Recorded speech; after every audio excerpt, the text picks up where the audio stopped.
ದಾಸವಿದ್ಯಾ ಪ್ರತಿಷ್ಠಾನ ಅಂತ ಮಾಡಿಕೊಂಡು ಅದರ ವತಿಯಿಂದ ಬಹಳ ದೊಡ್ಡ ಸೇವೆಯನ್ನು ಮಾಡ್ತಾ ಇದ್ದಾರೆ. ಸುಮಾರು 50 ಜನರಿಗೆ, ವಿದ್ವಾಂಸರಿಗೆ ಅವರವರ ಇದ್ದಲ್ಲೇನೆ ಕಾರಣಾಂತರಗಳಿಂದ, ಕೆಲವರು ಹಳ್ಳಿಯಲ್ಲಿರ್ಬೋದು, ಪಟ್ಟಣದಲ್ಲಿದ್ದರೂ ಕೂಡ ವಿಶೇಷವಾಗಿ ಅವರಿಗೆ ಅನುಕೂಲತೆಗಳು ಕಡಿಮೆ ಇರಬಹುದು.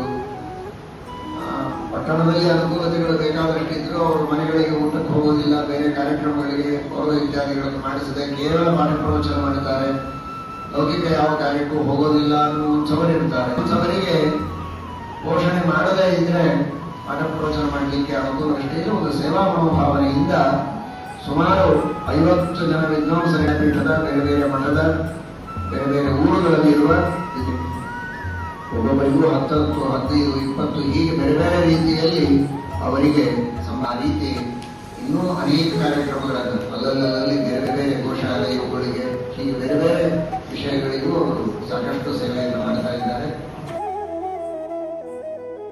ಅಷ್ಟು ಸಂಖ್ಯೆಯಲ್ಲಿ ಈ ಶಾಸ್ತ್ರದ ಸೇವೆಯನ್ನ ಆ ಎರಡೂ ರೀತಿಯಿಂದ ಅವರೆಲ್ಲ ಮಾಡ್ತಾ ಇದ್ದಾರೆ. ಅವರಿಗೆ ವಿಶೇಷವಾಗಿ ದೇವರ ಅನುಗ್ರಹವನ್ನು ಮಾಡಲಿ.